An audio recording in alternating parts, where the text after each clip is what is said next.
this morning, it's my honor to introduce our guest speaker. If you were here yesterday, you received a tsunami of information, and she's here to share some stories today. And as I introduced her yesterday, I said you can call her lots of different things: blogger, author. Some people call her wicked woman, Jezebel. Okay, but I like to call her dangerous, because she is dangerous to the patriarchy. She is dangerous to those who would oppress others. And she has a lot of wonderful, dangerous ideas that she's going to share with us with these stories today. Kathy, come on forward. So I'm going to do something completely different today, two things that are different. By nature, I'm a storyteller, and I love to study history, and I love to tell stories, but I love to tell the facts from history. But I think what's most comfortable is when I relate history to people, and some people learn that way. And I've often thought, oh my gosh, wouldn't it be great to do a 7-hour seminar just connecting stories through history?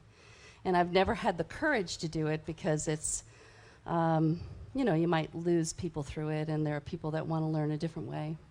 But I thought for this period this morning that I could storytell through about 80 years of history. And through the storytelling, maybe you can learn how things have changed.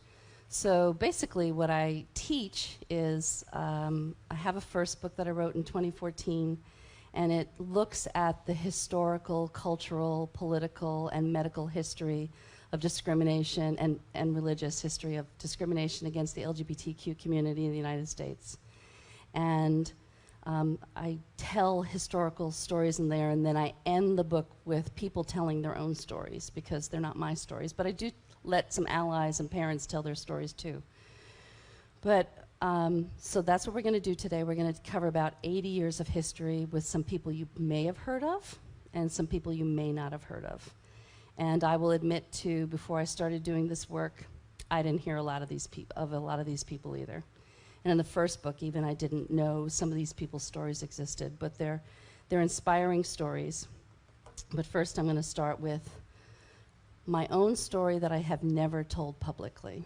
Oh my goodness, the room went hushed. So I live in the mountains of Nevada. This is Spain, but I live in the mountains of Nevada, right on out of the shadow of the Sierra, the snow shadow of the Sierra, so where it becomes desert, so the snow and the rain drop everything in the Sierra, and then right after that it's mountain range, desert, mountain. And so I live right at the edge of that. And I moved there in the very late 80s. After college, I went to an engineering school in New Jersey. And and then after that, I moved to Seattle and worked for an engineering firm. And then I moved to Reno to do a job in Reno, and then I never left. And I met a man when he was on vacation through a connection, another friend, and he came from New York. Actually, he's British, and he came from New York and visited me, and essentially 3 months later, I married him. And we moved out onto the ranch that I was working on the development for. And 18 years later, he decided he didn't want to be married to me. And preceding that, though, he had committed adultery twice. And once with an employee. We owned a business. And I'm telling you, I just never tell this story publicly. And part of it is because I have adult children, 31 and 32, and I have always believed in honoring my children's father before my children, in front of my children. And so I keep stories to myself. But this is not terribly exposing, but part of it has to be told.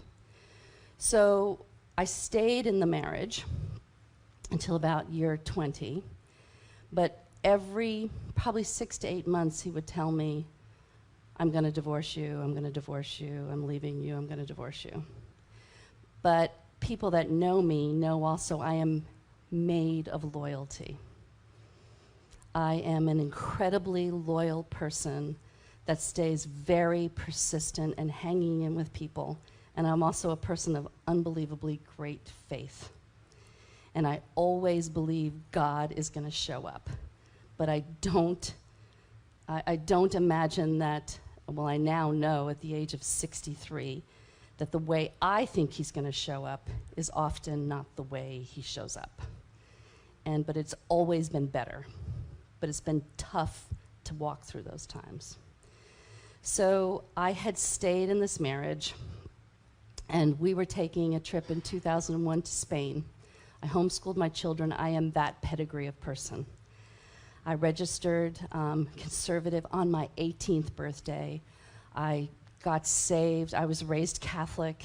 I went to Catholic school in New York City. My mother was a single parent by the time I was two older brothers, in a very, very Irish Catholic neighborhood. About 40 to 50% of the kids that I went to school with still spoke in brogues, heavy Irish accents, because their parents were born in Ireland and came to the United States. It was kind of that crossover period where there was a lot of Irish immigration into New York City. And so I was the only girl in my Catholic school without a father. So I understood justice, I understood those issues. And when I got saved at 28, 29, I grabbed onto the evangelical faith like crazy. I didn't want to replicate divorce in my family. I didn't want to do that. I'm an overachiever by nature. So there was no way that I was going to go through a divorce. Well, my husband just didn't want to stay married. And on part of my program with my children in educating them, I homeschooled them, was to travel them too. We saved much of our extra budget for traveling. We would go to an area of the United States and rent an RV for a month, or we would go to Europe. He's a British citizen, so we'd start in England and we'd go to different countries. And this was the last trip we had had together in 2001. And we were in Spain for a month. And things were rocky, but I was going to be loyal.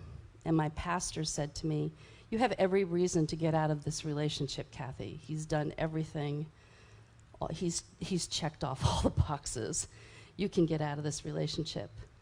But I was going to stay until the way I interpreted it was until the grace was lifted, until I somehow understood that God was not going to give me the grace to be in this relationship. And we had been in Sevilla, Spain, and we were walking down the street, and something happened that this tiny snap went inside of me. It was tiny. But I could hear something like internally in me say, "You're done, the grace is lifted." And the very next day we were in Jaén, Spain, Jaen, Spain. It's an olive growing region. And we were staying in, this is not a picture I took because it's 2001 and we didn't have digital anythings, right? So I had to go online and search, and this was pretty much it. And Spain is filled with paradors that people stay in. Paradors are old historic places that they want to preserve, and they don't have the money historically to preserve it, so they turn them into hotels. And I'd stayed in a convent, and this particularly was an old castle. So I had known the day before, and then after this thing snapped in me the next day, it was that other summer where there was a heat wave in Europe. And I walked all over Sevilla, and I went to the university where Bizet wrote Carmen, and sat in the courtyard there and didn't understand anybody and just pondered my life and thought to myself, finally, the next time this man utters the word divorce, I'm going to say okay. Which is difficult for me because, as I said, I am built of loyalty and promise and hope.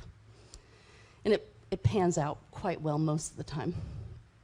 And so I was leaning over this balcony, looking at this hillside. And from my perspective where I was, I could see a path winding up that hillside. And I was just leaning out of it, and I was thinking, I wonder where that trail goes. If you know me, I hike every day too. And so I was wondering where that trail went, and I was leaning pretty hard and trying to figure it out. And my ex-husband, and I hate that term, so I actually call him my husband. Oh, aren't I clever? So my now husband, he came up behind me and he was quite nasty. And he said, "What the hell is wrong with you?" And I said, I was pretty surprised, and I said, "I'm just trying to figure out where that path goes so that in the morning if I get up early I can go hike that path without getting lost." And he said, "Why isn't where you are ever good enough for you? Why do you always have to wonder what is around the next hill or the next mountain? Why can't you just be satisfied with what you've got ever?" And I thought, why is that curiosity in me such a problem? Why is it so bad? I'm not quite getting this. And that was the day I decided. The next day he says, "Divorce, I'm going to do it." And I said to him, and I told him that, "I don't know why my curiosity is such a problem. Why you're never satisfied. But if you also know me, you know I live a satisfied life. I'm just curious." And so we sent the kids into the other room, and he sat me down and did his biannual threat. And I said, "Okay." And when we got back to the States that summer, we started planning a divorce. And it was hard to do, but I knew that this person had held me back for years and didn't appreciate the best things about me. And one of the best things about me is my curiosity. It's a kind curiosity, but it's always wondering, not if there's something better, but if there's another way to look at something, if there's something more. And so the way I'm going to tell, who I'm going to tell stories about today are other people that I admire that have decided or changed history. And they may have done subtle changes that you don't recognize, or you've never heard their minds before, about them before, or their names before. But in all the study I've done, which, oh my goodness, my office is, I need an addition with just bookshelves, and because I read a lot. So these are the people that I've picked in this 80-year period that have decided to look at something differently, and that there's nothing wrong with people who look at things differently and decide to challenge. And I'm going to assume that this room is filled with those sorts of people, because otherwise you'd be sitting this Sunday morning in a church that doesn't accept who most of you are, if you weren't willing to challenge and step out and just ask questions about, can something be done differently? So the first person, I mean, how many have heard of him? Henry Stack Sullivan. So Henry Stack Sullivan had some of his own challenges as he was growing up. He was born in 1892, died in 1949. But his family emigrated to New York City during the time that both Irish and Catholics were not wanted. I was the next generation. So the neighborhood I lived in New York, which is called Inwood, was kind of an Irish ghetto. And now it's a yuppies area. It's quite the place to live. And I can say, oh, I lived in Inwood, and people think I'm something. No. $72 a month apartment, 2 brothers and my mother, and we lived in a 1-bedroom apartment. And I was posted on Facebook the other day. I only knew one person with air conditioning. We didn't have a box fan in the window. Just hung out on the fire escape. But the neighborhood I lived in was an Irish ghetto. And he comes from an Irish ghetto. And he's a contemporary of, he came out of the Freud School of Psychotherapy. But because he wasn't the high and mighty, he went and worked in, he was a psychiatrist, psychotherapist, and he went and worked in the state mental institutions mostly. And while he was working in the state mental institutions, he realized that some of Freud's theories were not working. In terms of, Freud said, there are these stages of development that people have and they should go through, and if they don't go through all these stages of development, something's going to go wrong with them. And in context of human sexuality, in terms of that, there's a stage where children are attracted to their own sex and homosexual people get stuck in that stage, and that's why they're attracted to their own sex. His theories were off, but at least he started talking about the topics. Well, Henry Stack Sullivan didn't fully agree. He didn't agree with these, and he started a school, he co-started a school with somebody in Baltimore called the Washington School of Psychiatry. And he believed that people just sometimes needed a reset, hit the reset button. And he also wanted to promote the field of psychology and psychiatry, which were fairly new in the 30s and 40s. The first psychology book was only written in 1870. And people don't understand that this is a fairly new science. But it was still dismissed until after the First World War, when the people went to the First World War fairly normal and came back completely broken. People realized that brokenness could come from circumstances and was not in the family blood, right? Because they used to think that you passed crazy along in the blood. So if you had a crazy uncle that you didn't want to show off to the potential person that may marry into your family, you just didn't have him at the Thanksgiving table because crazy traveled in the blood, right? So if you look at any documentaries on how we treated the mentally ill at the turn of the 20th century, it's pretty despicable. We hid people away. Well, Henry Stack Sullivan said, sometimes people need just restarts. And he wanted to promote the whole field of psychology and psychiatry. So he went to the Selective Service Department of the United States in 1940, and he said to Clarence Dykstra, who was the head of the Selective Service, he said, in case we ever have war again, it was coming up within a year, in case we ever have war again and we have to draft people into the service, can I help you by giving you a list of the kinds of illnesses, the kinds of things that if people go into war with these conditions, they will break. And he said, you're already, as the United States federal government, we are still dealing financially, heavily financially, with people from the First World War that broke under the pressure of war. So I can save you money, and I can promote my profession. So Clarence Dykstra said, yeah, good idea. So he says, here's the list of people that are going to break under war. And this is 1940. He says, alcoholics and drug addicts, psychopaths and chronic liars, people with major mood abnormalities, people with neurotic disorders or hysteria, and excessive anxiousness or obsessions. Don't send them to war. And this is in the 1940s, and we're very aware, or we're starting to become aware of the hidden homosexuals, right? But not this on this list is not homosexual. First World War, people that were homosexual, and I use that word intentionally because really the word gay didn't come into common language until 92, even in an organization. He did not put homosexuals on this list. In the First World War, people that were found to commit, soldiers that were found to commit sodomy were court-martialed and imprisoned. And he said, aside from his list of 5, that is not the way you deal with people.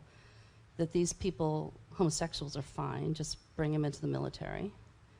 And within 11 months, though, Clarence Dykstra was replaced by a guy named Lieutenant Major Louis B. Hershey, who, without any scientific or medical input, added homosexual onto that list. He had no use for people like Henry Stack Sullivan, 0 use.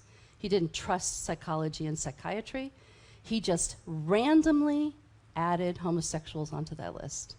And that's how homosexuals got banned in the military. It was not by any kind of study where people said, do homosexuals break? Because when they go back and they look, gay people and lesbians made excellent soldiers. Excellent, excellent soldiers. There's a couple of stories I tell in the first book, but if you're interested, if you've been in the military and you're interested in this topic in general, there is a book called Coming Out Under Fire, which is one of the, doesn't matter any of the topics, one of the most excellent books I've ever read. I wish I'd written it. The author is now dead, but he wrote it in the 1990s, and it is filled with fascinating information about even the whole entertainment aspect of the soldiers in the Second World War. And they were primarily gay soldiers or window designers. And it is just a fascinating story. But Henry Stack Sullivan tried his hardest to bring common sense and rationale into the military. There's another tiny piece to the story. He calls him, this is how he thought of himself. He was single, bespectacled, mild-looking bachelor with thinning hair and a mustache. Fairly accurate. But he was also gay. He was gay. He lived with his partner for 22 years. And at the time, nobody would have called it a homosexual or gay relationship. They would have just said they were both bachelors, right? That happened all the time. I have wonderful stories of people that were bachelors. If I get to the end, ask me about a guy named Sterling who donated millions of dollars to Yale University. I've talked to Ed about this story. It is fascinating, from the 1800s. So if we get to that point. So he tried. He's the guy that tried to rationalize the military to say homosexuals don't break, send them off to war. It didn't work, but he tried. Okay. Next person I want to talk about. One of my very favorite people that I've ever studied, Evelyn Hooker. She was born in 1907, and she lived till 1996. I wish I had known about her before she died. I wish I'd done this work earlier, because there's so many people that died in the 90s that I wish I would have known. Evelyn Hooker was born in Nebraska. She was 6'2", so even in the 20s and 30s, she stood out as a woman. You can see she's a fairly masculine, strong-looking woman. Well, she's brilliant, and she went to the University of Nebraska, and then she went to Colorado to study, and when she was in Colorado, in Denver studying, she became the nanny to a family whose the husband of the family was a psychotherapist, and he thought she was brilliant. And he said, "You're very good at this. I think maybe you should go to school to be a psychotherapist." So she went to one of her professors at Colorado who had gone to Yale, and he had been an alumni at Yale and had some pull in Yale, and she said, "I'd like to go to Yale for psychology, to study psychology, psychotherapy." And he said, "Yeah, no. It's not where women need to go." So she came back to Colorado. She went to school there. She graduated in the early 30s, and she spent a year in Berlin. She spent a year over there studying. So she happened to be in Berlin in 1937 during Kristallnacht, when the Nazis came through the Jewish ghettos and destroyed everything. So she had a sense right then of people that were powerless, that had been attacked and couldn't do anything about their power within an oppressive structure. She came back to the United States. She got a job at UCLA. She wanted to be a professor at UCLA. She wanted to teach at the School of Psychology during the regular school, and they said, "Yeah, no, this is in the 30s. We already have a woman on staff. We already have a woman on staff. So you can work in the night school." So she worked in the night school, and in the night school she met a young man named Sammy Fromm, who was her favorite and most gifted student. And her husband pointed out after the semester was over, when he came over for dinner with his cousin George, that Sammy was a homosexual. And she had been teaching all the theories about homosexuality at the time. So in this time period, right through from the late 1930s to 1973, homosexuality was a mental illness. So she was teaching under the theory that homosexuality was a pathology. But now she's got her favorite student is a gay man. And then she meets his cousin, George. And so she gets to know them. And after the semester, Sammy says, "Okay, Evelyn, everybody says we're mentally ill, but nobody ever seems to study us in the wild, right? You study us on couches, you study us in therapy offices, when we get to the level of schizophrenia and we can't handle the public pressures anymore." So she said, "You're right." So she gathered together 3 psychoanalytic tests. and even knew the creators of two of them. One is the Rorschach test, actually, and the other was a very famous test called the MAP test about storytelling. And she handpicked 30 heterosexual men and 30 homosexual men, and she tried to get the same academic levels, economic levels, social levels, all those things. She gave them the test, and then she shuffled the papers together, and she handed the papers to the creators of the test and said, okay, if homosexuals are so sick, mentally ill, pick the gay people out of this stack, pick the homosexuals out of the stack. And they couldn't. So she is the absolute first person that ever did actual testing on gay people, but particularly gay men, homosexual men, to see if there was any pathology associated with their condition. And I only learned recently why she never studied lesbians. I was curious, why didn't she do the same test to lesbians? And she didn't do this test to women because people would have discounted her fully, because not only was she a woman, they would have suspected that she was a lesbian. And she had the sense to know that she better stick to the thing that she could most get accomplished. Well, and then she gave her report in 1956 to the full APA, American Psychological Association, to show that this was the first study that had ever been done, that there was no pathology associated with homosexuality, and they discounted her because she was a woman. But in 1969, by then, the National Institute of Mental Health had come along, and Stonewall had happened, and gay people were starting to organize minorly throughout the country. So the National Institute of Mental Health came back to her and said, would you write a new full report for us to tell us how we should deal with homosexual people that are starting to come out of the closet? And she wrote a report that substantiated what she said the first time. She said, there's nothing wrong with these people. What's wrong is the way they're treated by society. There's nothing wrong with them. What you're seeing as the psychology things are just the way they're treated and disregarded. So she wrote a paper that came out in 1969 for the National Institute of Mental Health, which was a federal agency, and the Nixon administration buried the paper because hippies were protesting against the war, women's movement had started, civil rights was going on, and the Nixon administration just said, we don't want this added burden of also gay people protesting. So the paper was buried, and it was unearthed two years later by some clever gay, wherever they buried it, found it, and published it in a magazine without permission. So finally they had the proof that gay people did not have a mental illness, and things changed. But things changed because of this woman originally, Evelyn Hooker. The next person is Derrick Sherwin Bailey. He's an Anglican priest. He was born in 1910. He lived to 1984. He wondered. He was another person who just wondered, why are things done the way they're done? Why is it that these morality laws in England, we always seem to capture the female prostitutes and the male homosexuals? Why nobody else? Why not the heterosexual adulterers?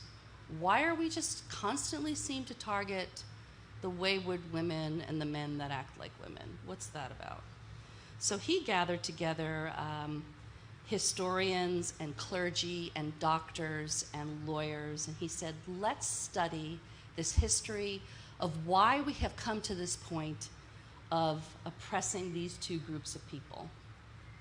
And he presented in 1953 homosexuality and I think morality. I can't remember the paper was called, a pamphlet was called The Problem of Homosexuality. And it was produced and given to the British Parliament to stir the British Parliament to change their laws about the prosecution of gay people. And what had been happening, this is at the time when in the very early 50s, 5 very high-profile homosexual men had been arrested and imprisoned, or almost imprisoned. One was Alan Turing of the Enigma and the Enigma machine and the The Imitation Game, and it is said that Alan Turing probably shortened World War II by at least a year, probably two, and saved millions of lives. And he was gay. And he was imprisoned, and don't know if he actually committed suicide or died. There's speculation about that. I've read books about him. What a fascinating man. They're putting him on the 50-pound note, Alan Turing. And they've made apologies towards him. And the other person that was arrested that was very high profile was Sir John Gielgud, the greatest stage Shakespearean actor, who after he was caught said, oops, mea culpa, didn't mean it, and went back in the closet and was married heterosexually. And when he lived closeted until he died. Isn't that sad? Such a gifted man, lived closeted, but it doesn't mean that he didn't have his partners. His former lover that he had in the 1950s had saved over 250 of his letters, and in 2004 those love letters were published. So we know Sir John Gielgud was gay. But Derrick Sherwin Bailey, the next year, he wrote this pamphlet, The Problem of Homosexuality, in 2004. But and then the British Parliament put together a committee called the Wolfenden Committee to study homosexuality, and were the British dealing with people appropriately or misusing the sodomy laws. So the Wolfenden report started, and some of the people on that committee were very conservative, and there was one person in particular who did not want the sodomy laws lifted. And it took them until 1967 to work this through in the British Parliament, which is better than 2003 in the United States. We didn't lift sodomy laws federally until 2003. So Sir Wolfenden worked through this paperwork in the Parliament, and after the sodomy laws were lifted, Wolfenden found out his own son was homosexual, and his own son was a very successful homosexual, because he was also a spy for the British. He was a very high-level spy and had done a wonderful job for the British government. And the whole time he was gay and people didn't know it. But Derrick Sherwin Bailey wrote a book called Homosexuality and the Western Christian Tradition in 1955. And it is the absolute first book in the religious realm that deals with homosexuality and religion. And what he comes to the conclusion of is there are people that are just born gay. There are sexual inverts, which are just born that gay, and then there are sexual perverts, just like there are, heterosexual perverts. But the ones that are sexual inverts, the ones that are just born that way, let's not worry about it. Let's just move on. Let's just deal with people appropriately. So that's Derrick Sherwin Bailey. You're going to be here for a few minutes because I've got some great stories. Okay, the next person, I bet you've never heard of her. Dr. Anna Bitter. 1950s to 1960s, she did her work. She's with the Society of Friends in London, a Quaker. And she's a professor at Cambridge and a zoologist and a biologist. And so she's in Cambridge the same time all these arrests are happening and the Wolfenden report is happening. And the suicides. So she's noticing on her campus that there seems to be an abundance of very gifted students, sensitive students, that in reaction to what's going on socially have committed suicide. And she's wondering if they might be homosexual. So she has some of them as students, and so she gathers together 11 other people, and amongst those people are a headmaster of a school, teachers, psychiatrists, a marriage counselor, an attorney, and even a head of a correctional facility, the prison warden. And so they're all Quakers. And she gathers them together monthly, and they meet at the Cambridge Women's Library because of this group, there were 7 men and 3 women. The women wouldn't have been able to meet at the men's library, so they all met at the women's library monthly for 6 years, every month. And the topic they wanted to discuss was, basically, we as Quakers who are contemplative people, what are we going to do about this crisis that seems to be going on about the cultural treatment of homosexuals. And I gotta remember, homosexuality is still considered a mental illness and will be until 1973. But still she wondered, how do we deal with people that have this mental illness and don't push them into the corners of society? And as Christians, particularly Quakers, how do we deal with people appropriately to show them the love of God? So they meet for 6 years monthly, and they come up with a pamphlet that for about a year they pass through all of the Quaker meetings to get feedback. Some of the people aren't particularly happy. And then in 1962 is produced a pamphlet, an 84-page pamphlet called Towards a Quaker View of Sex. Have any of you seen it? These are not well-known items, but it was the absolute first denominational publication from a Christian organization about how do we treat those that are homosexuals. So Derrick Sherwin Bailey had written a book, but yes, he was an Anglican, but this is a denominational statement. When I read it, the way I got a hold of it is somebody that had lived in London in the 60s, had moved to South Africa after that, and then moved to Canada, Ontario, Canada, was cleaning out her attic about 10 months ago. And she was going through an old box of things, and she came across this pamphlet, which I never even knew existed, because I sort of think from the evangelical conservative world, and I don't think of Quakers very much. Most of us don't think of Quakers very much. And she came across a copy of this, and she sent me a note on Facebook. I'd known her for years, and she said, would you like a copy of this booklet called Towards a Quaker View of Sex? And I thought, well, I say yes to everything. People send me all their old reparative therapy books because I just never know what gems I'm gonna, and I've gotten unbelievable gems in packages people send me. I've gotten great information. And when I sat down and read this, I was stunned that it was written in 1963. And I didn't know it had had the impact that it did. It's gonna have the impact on the next story too. But they produced this thing as a group of 11 dedicated people that met monthly for 6 years.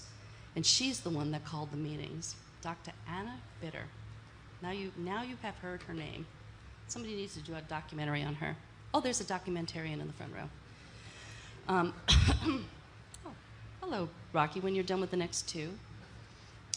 Okay, these women, you've heard of these women. Yes? Lesbians have? Yes. Informed gay men? Phyllis Lyons and Del Martin.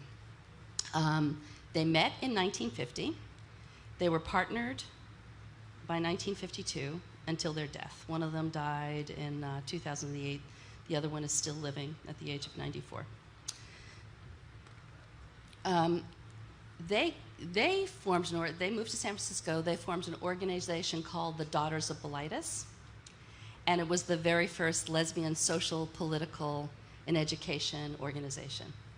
And they specifically met in homes because if they had met in bars, and younger, especially Del Martin, the one on the right, she had so many questions when she tried to come out at 17 and 18 about, she couldn't understand why she was attracted to women. And she had questions about just the mechanics of sex. She didn't understand how any of that worked. And she wanted to ask people, and she knew that younger lesbians wanted to ask people too, because those books were considered pornography, so you couldn't get books like that.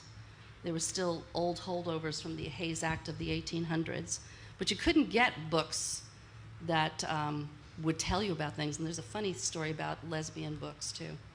So lesbian books, because they were considered pornography, they couldn't be mailed. They couldn't go through the mail, and obviously you can't get them through the mail, you can't sell them.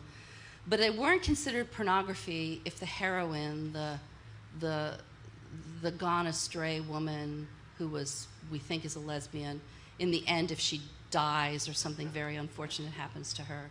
So she might ride her horse, and I'm telling you on the very last page, she might ride her horse off a cliff or burn in a house fire or go to a mental institution or marry a man.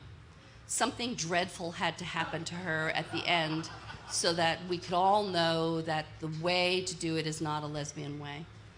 And somebody recently, and I'll tell you his story later, one of the first books he read, gay books he read, called The Divided Path. It was the same thing.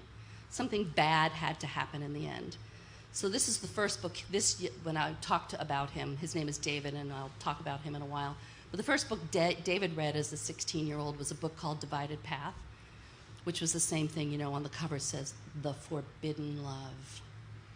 Well, that wouldn't have made it through the mail, but I am telling you, on the top of the second to last page, and the last page of a 240-something page book, these two guys are trying to get together the whole book. They love each other. One is, you know, since it's unrequited love, and the one man is straight,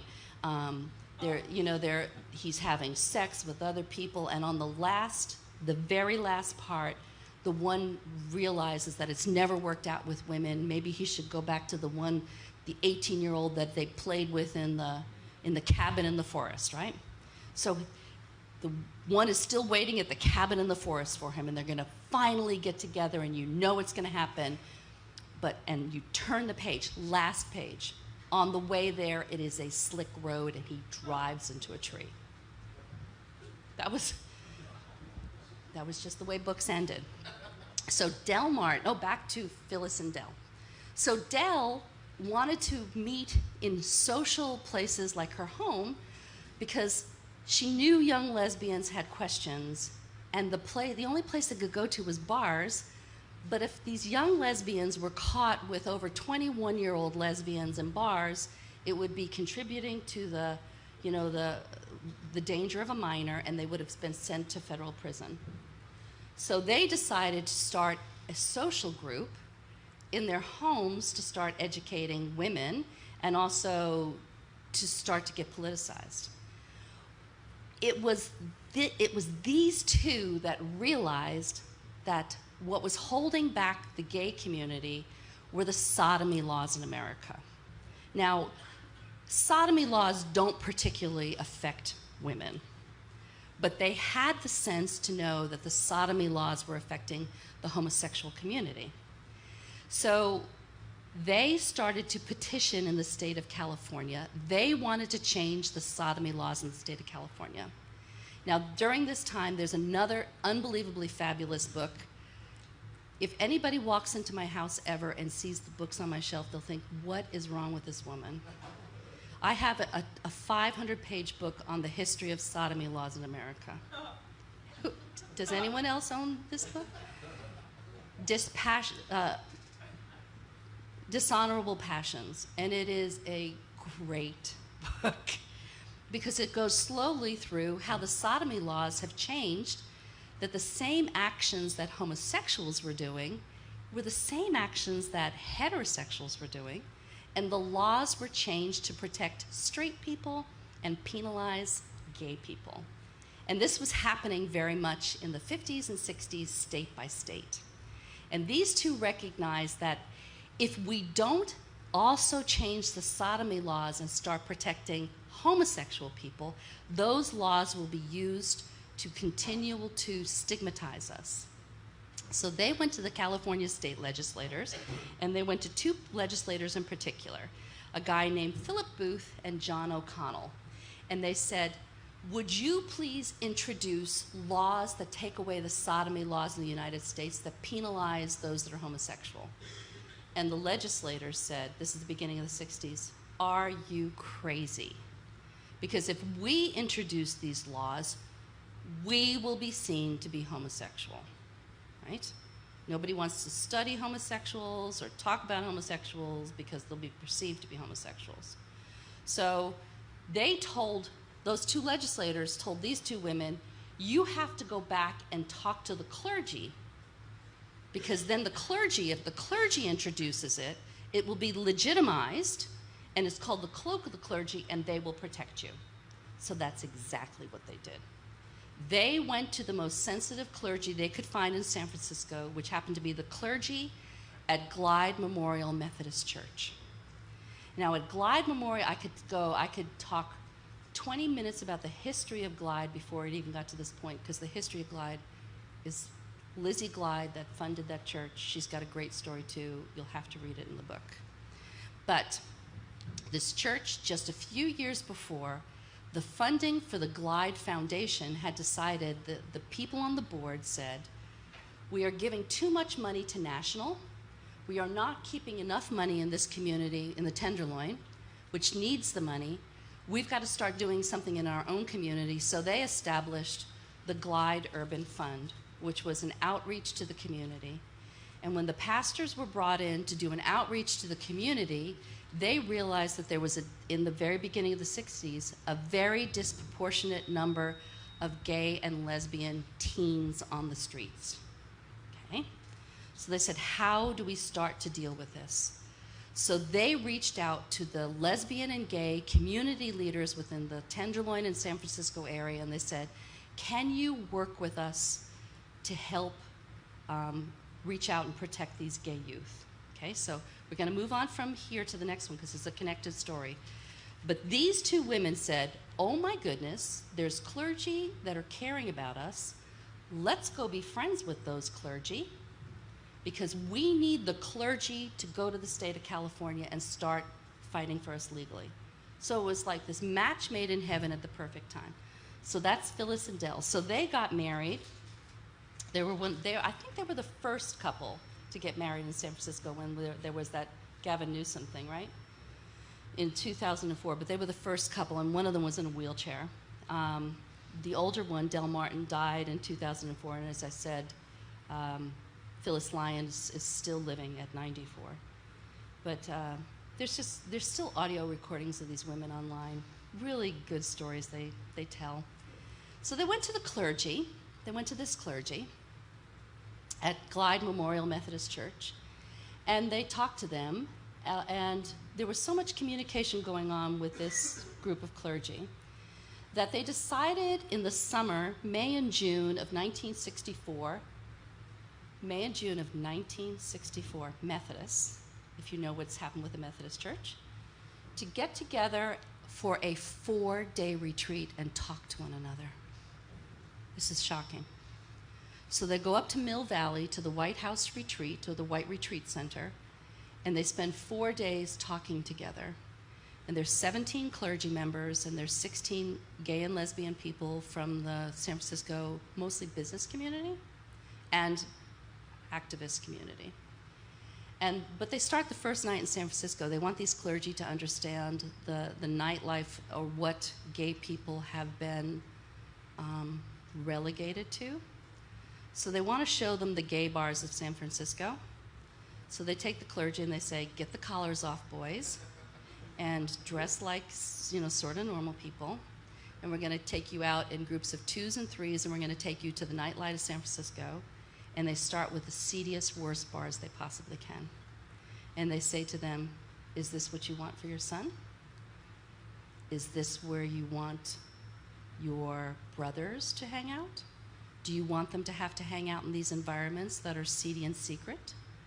And then they take them to the nicer ones, and when they get to the nicer ones, one of the clergy says, oh my goodness, there's some famous people in this room. Like the top attorney in town is in this room. Some of the most famous actors in the city are in this room. Shocker. And then they take them home at 3 a.m., poor clergy. And the next day they take them to a secret picnic. And then when the picnic is not over, they take them up to Mill Valley, and they carpool them up there. They don't let them rent cars or get cars and go up there with their own cars, because they want them, once they're there, to stay there. They don't want them to have the ability to leave. So for 3 days, they talk to one another. First day was stressed. Second day was not stressed. They started talking about things they had in common. And the clergy, more importantly, got to see gay people for who they were. First time it ever happened. And they produced a really wonderful pamphlet, too. An oblong pamphlet, 100 and something pages. And all the conversation is recorded, what everybody said. So first the clergy presented for several hours, then a gay man presented for several hours, and then another person in the Daughters of Bilitis presented for the women. And they heard each other. And they decided this is so good, we need to continue this meeting together. And they go back to San Francisco and they say, let's form and organize ourselves as the Council on Religion and Homosexuality. So they do, and there's not just, it's mainly Methodist run, but there's some Episcopalians and Lutherans and disciples. There's a couple of different things, but mostly Episcopalian Methodists. And they say we've got to have we need a fundraiser to keep this thing going. So they're the ones, it's the clergy that goes to the police in the city and the fire department, et cetera, and they get all the permits. And on January 1st, 1965, they host the Mardi Gras Ball, which have you heard of the Mardi Gras Ball? It was a fundraiser, and the police were trying to shut this thing down, but the clergy went and got the permits, all of the liquor permits, everything. And when they arrived for this Mardi Gras Ball, and they said nobody can come dressed up in costume, nobody can wear masks, nobody can dress in the opposite clothing. The clergy work all the details out, and the police say as long as you step on the red carpet to walk into the place and you don't veer off anywhere else, we're going to let you get away with this. And they get away with this, but when they arrive, there's 49 police there with paddy wagons already, and 3 San Francisco Police Department photographers taking their pictures as they walk in. And the police do crash the party and arrest people. And that is really the first civil action. 3.5 years before Stonewall, happened in San Francisco. Well, because there were arrests and people were beaten, the very next day, the clergy called the media in, and this is a press conference. And they call the media in, San Francisco Cron and the Examiner and all the media that could get there, and they say, we got these permits, we did everything the way that we were supposed to do, and the police came in and beat people and oppressed them, and there's a problem here. It was the clergy that did that. So this was the beginning of January. So this guy on the far left here, his name is John Moore, Dr. John V. Moore. He was the head pastor of Glide Memorial Methodist Church. And he did a 3-part sermon series in January on how the church should treat and integrate and be empathetic towards the homosexuals. Okay, remember, that sermon series happened in 1965. Homosexuality was still a mental illness, right? The best information said it was a mental illness, but still, how do we get people out of the shadows and help them and include them in community? And he did a 3-part series, and the first Sunday he did it, it was standing room only, and all the press was there. And 150 people stayed afterwards to yell at each other. And all that was covered in the news too. But John Moore, the people within his church community started to feel very uncomfortable with him. And they didn't ask him to leave within a year, but they made it clear they didn't really want him there. So he went and he became a chaplain and got his doctorate at UC Davis. And then he actually came up to Reno in the late 90s and became a pastor at a Methodist church up there. And just a side point that has nothing to do with anything here, but because I researched, so I gotta prove to you I research. He went on, he's still alive. He's 98 years old. He lives in Friday Harbor, Washington, where I happen to be going in 2 weeks. Kayaking. Now, isn't that a surprise? But I've talked to his daughter, and his daughter says he's very old and doesn't remember things, but, you know, I can be charming. I can be very charming. He had 3 daughters, and he was a pastor that also believed that people should think for themselves, obviously, right? And 2 of his daughters joined the People's Temple, and 2 of his daughters and one of their children died at Jim Jonestown. 2 of his daughters. So most of the rest of his life, he became an advocate for people who got into cults.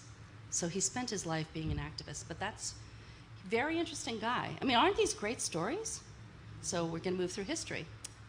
My favorite. So David, just going to call him the young seminarian. If you came to the thing yesterday, the study yesterday, You'll know that the Revised Standard Version of the Bible in 1946 was the first version of the Bible that had the word homosexual in it, and then the full Bible in 1952. Nobody seemed to notice that that word is there, but that's a whole seminar, obviously. But there was one Ed, who is in the, what are you, in a pink shirt? Pink shirt. The boy in the pink shirt there, the cute boy, the cute single boy in the pink shirt. Did I do good? And I went back to Yale University, September of 2017, to dig through the archives. The head of the translation team was Luther Weigel, and he had been a dean at Yale University, and when he died, all his papers were archived there. So we just wanted to find out why the RSV team translated two Greek words into one word, homosexual. First time it had ever happened. And while we were in those archives of 60,000 sheets of paper, we found 13 pages of letters, 4 letters back and forth, written in 1959. And it's the absolute only document that exists that explains why the translation team used the word homosexual. And I had a theory that it was a cultural and ideological translation and not theological, and these papers absolutely proved it. And so the work continued from there. But importantly about this young man, he was only 21 years old at the time, and he wrote the only letters in existence challenging the theology of the translation team, and the records show that even as they were going through translation revisions all the way up to 1969, and the notations on the side of those notes say that there's 13 pages attached, all the way to 1969, his exchange of letters were still the only objection letters to why the team used the word homosexual. But again, in that context of time, homosexuality was a mental illness. People didn't care. If people stood up and said, "How dare you do that? I'm a homosexual and I am not sick," they would have been outed as a homosexual in a very dangerous time to stand up and say that you were a homosexual. So he actually wrote these letters using only his first and his middle name. He protected himself too. And there'll be another thing about him, but he is a person that questioned the way people did it. And he was sure that hundreds, if not thousands, of people would have done the exact same thing he did. And he was the only one. So at the age of 21, he said, "Why is it this way?" and challenged it. He's a remarkable, remarkable story. But you'll get to know more about him, but that's another story too. Next person, Lonnie Frisbee. Surely you know about him, Lonnie Frisbee. Lonnie Frisbee was saved at the age of 8. He was born again during the Summer of Love in San Francisco in 1967. And he lived in a community in Marin County and did a lot of hitchhiking along the highways of California, witnessing to people, looking just like this. And when he was hitchhiking down in this area one day, he was picked up by Chuck Smith of Calvary Chapel's daughter. And that night, Chuck Smith said to his daughter, "You know, someday I'd like to meet a real hippie." So she said, "I met a real hippie today. I mean, I picked up a real hippie hitchhiking today, and I know where he's hanging out. Would you like to meet a real hippie?" So Chuck Smith says, "Yeah." So she brings Lonnie Frisbee on over, and Lonnie Frisbee explodes Calvary Chapel. The Jesus people, the Jesus movement, from 1968 to 1971, thousands and thousands of people end up at Calvary Chapel, not because of Chuck Smith, but because of Lonnie Frisbee. Looking just like that, right? And he's also credited with exploding the Harvest Church movement, the Vineyard Church movement, and he was kicked out for suspicion in the 70s of being a homosexual because someone caught him having an affair with one of the pastors of a church. Pastors of a church? What's that about? He died of AIDS in 1993, and almost all the churches that he helped wrote him off the books. So Lonnie did a couple of things. Lonnie was trying to live as a heterosexual, but Lonnie completely changed the way church was done to the youth in America. I know people that of my age that were young teenagers at the time and got saved during the Jesus People movement.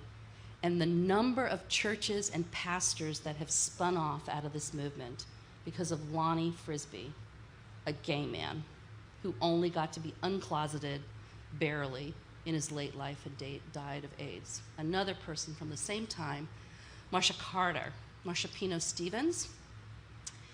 She was saved at the age of, she lived down in Southern California too. She was saved at 16 by her brother through, in guidance with her brother who had come home from college.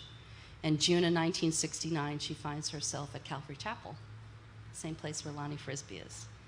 And she found that she wanted to communicate her conversion experience through music. She was gifted to do it that way. She was 16 years old, and she wrote For Those Tears I Died when she was 16. The 50th anniversary just happened this summer. She was in San Francisco area singing all over the place. She and some of her, one of her, I think her brother and some neighborhood kids started the group Children of the Day.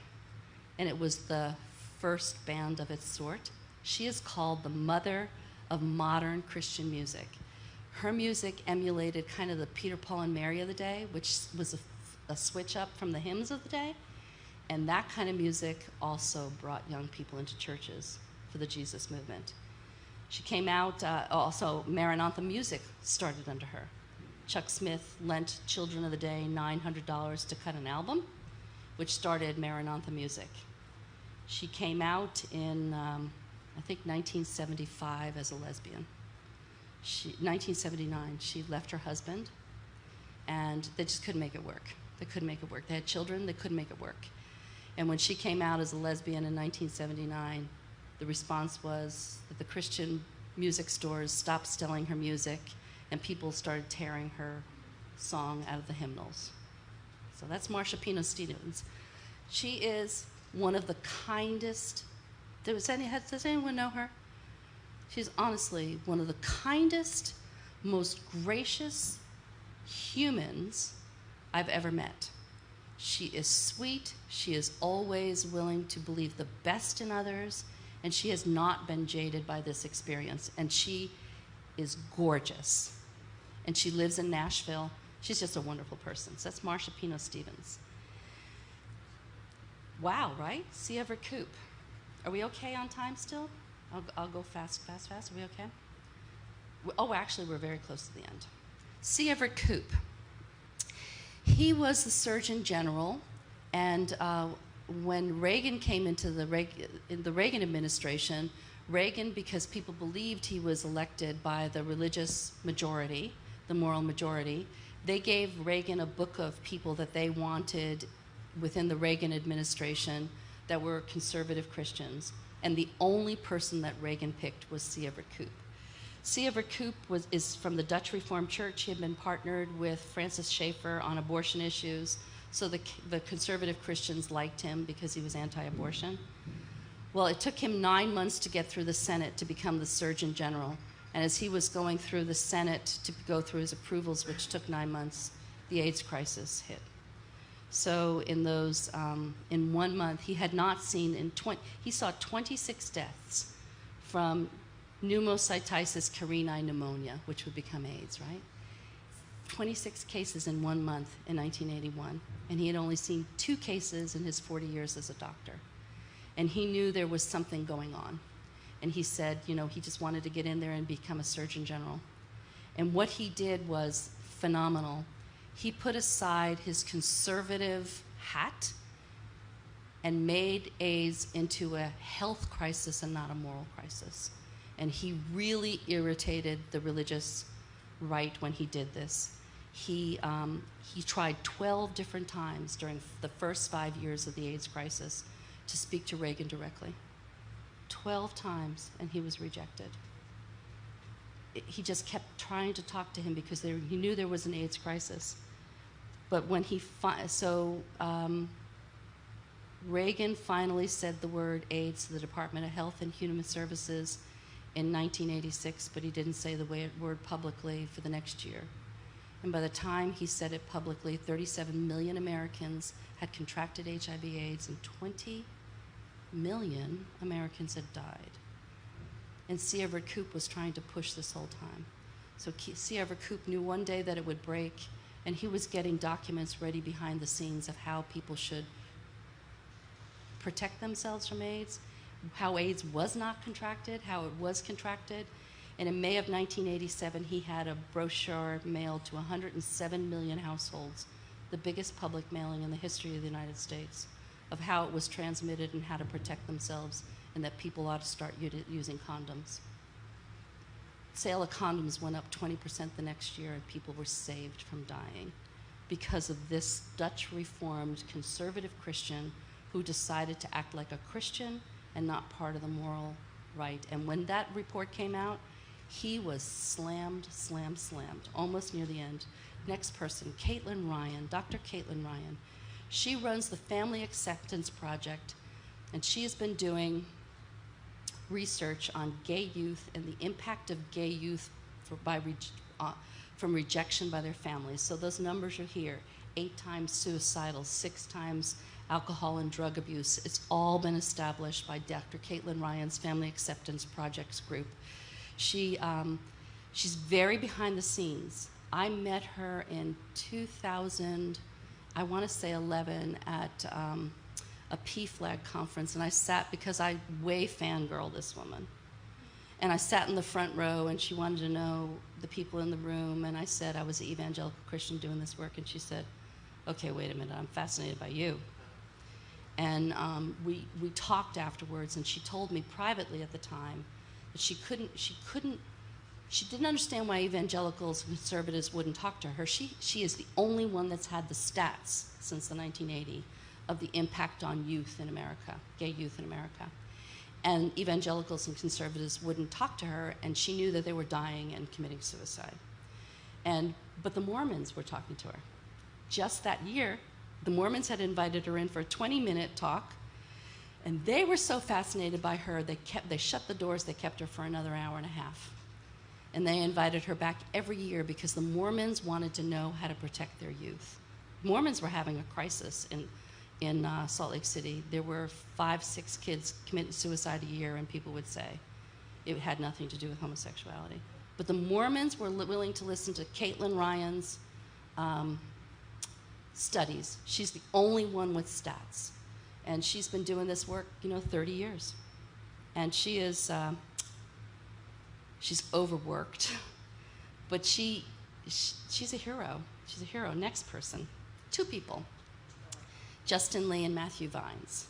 2 young people that started challenging the church. Justin Lee Wright starts the Gay Christian Network, which, I have opinions about where it is today, but Justin Lee started that in 2001 as just a blog online. I've gone to 14 of their conferences. Justin Lee was the first gay Christian I ever met.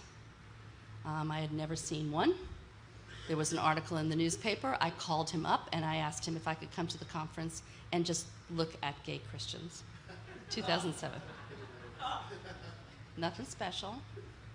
Yes, actually special. But I didn't know what gay Christians would look like. I didn't even know gay and Christian went together until 2006 when I saw that article in the paper. And then, of course, Matthew Vines wrote God and the Gay Christian in 2013 and started the Reformation Project. I was on the board of the Reformation Project for 13 years. I knew Matthew. I met Matthew. He sent me an email when his now very famous, over 1 million views, video played. It had less than 200 views at the time, and we became friends because he was only 23 at the time. So I sort of mentored him, and we just became very good friends. And so if you're looking for a great conference in the fall, the Reformation Project will be in Seattle in the fall. Justin is keynoting. I'll be speaking. Ed will be speaking. And the next piece I'll tell you is the next part. But these 2 young men have changed the interaction with the church. There's so much that goes on behind the scenes. People that have been trained by these 2 and mentored and have seen Matthew and Justin and the people that they've worked with as examples. Why is this person in here? Edie Windsor. Edie and Thea Spire got together. They had a civil union in 1967.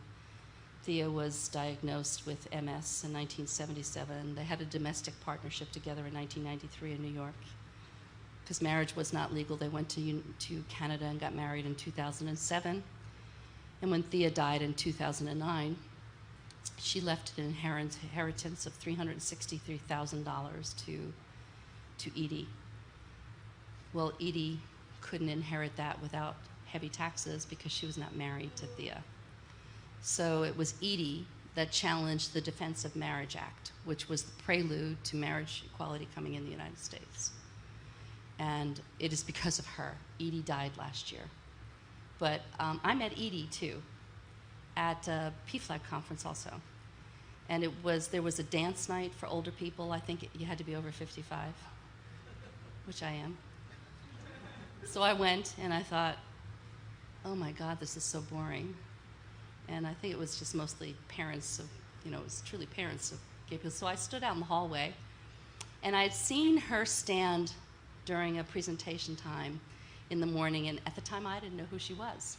It wasn't big news. She was just starting to challenge the IRS. But this perky little blonde stands up in the front row, and the whole room erupts for her, and I'm like, I don't know who she is. So she was standing in the hallway outside this party too, and I walked up to her and I said, everybody clapped for you today, but I don't know who you are. I forgot. Very bottom line. And she said, oh, and she told me this is her story, and she said to me, who are you? So I said, I'm an evangelical Christian, and she starts crying, and she says, forget about me, I want to know who you are, because you're changing the churches.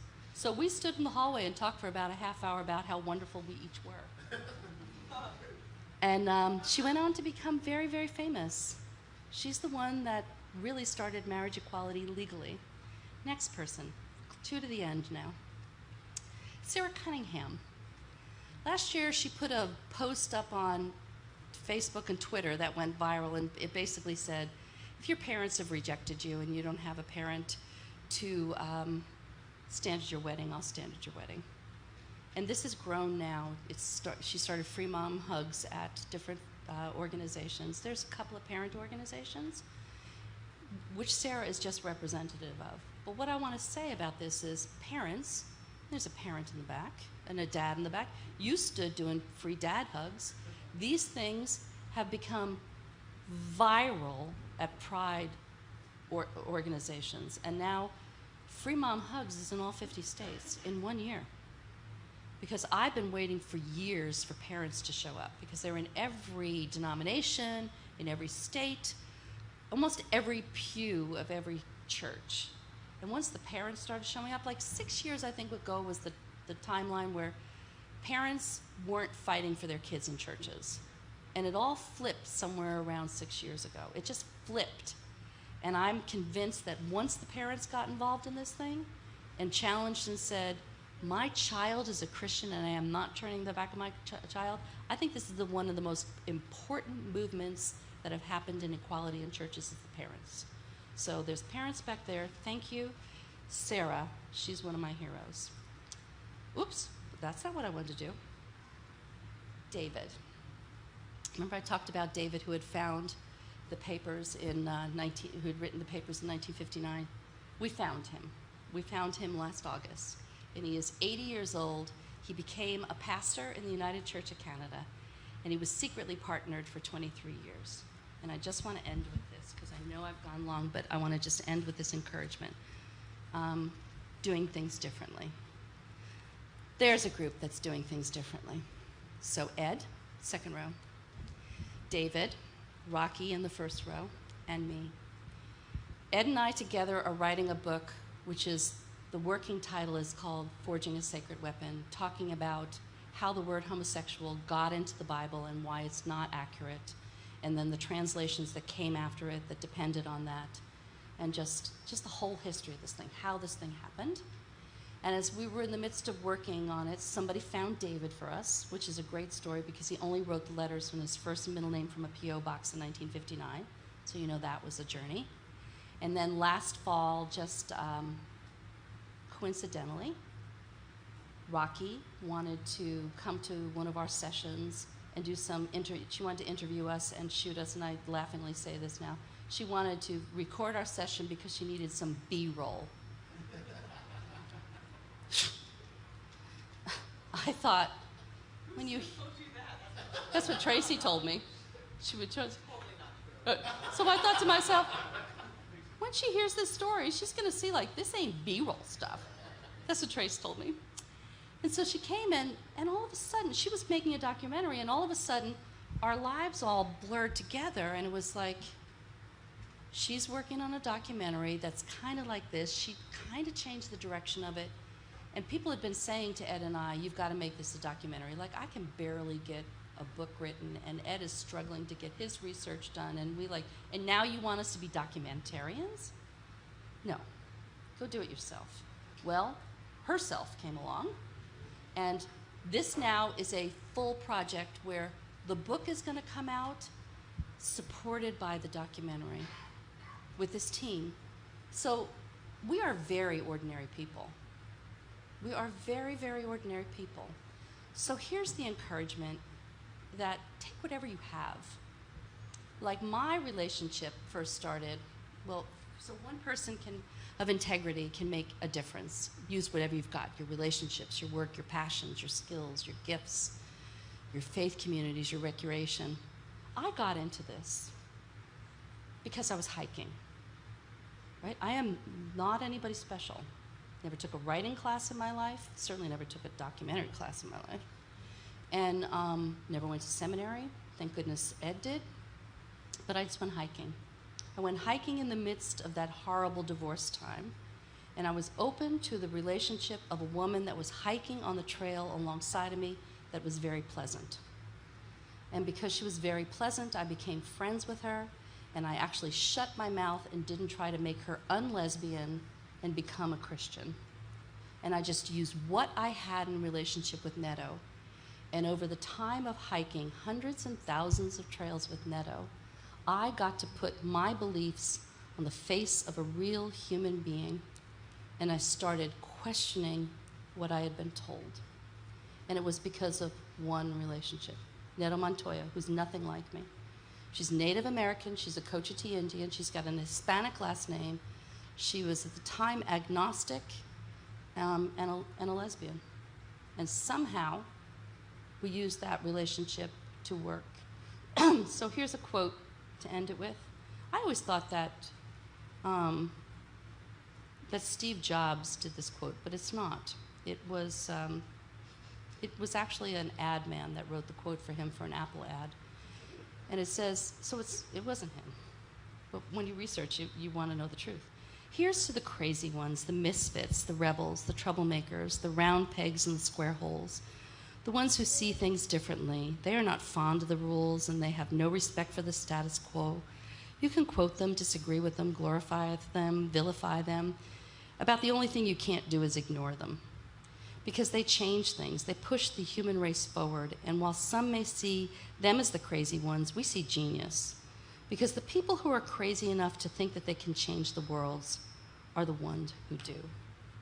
So use what you've got and question whatever you've got. I used a hiking relationship, my goodness, to change things.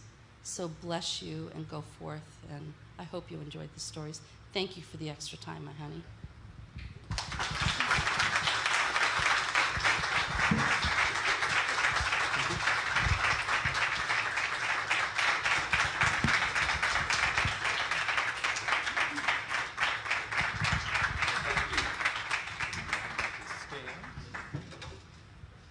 Thank you, Kathy, and thank you to Ed and to Rocky for supporting all this great work. I know that what you guys are going to create is going to be very helpful to this community.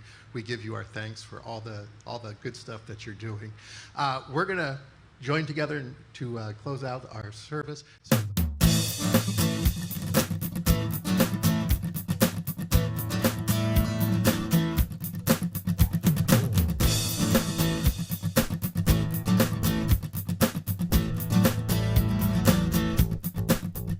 We are one.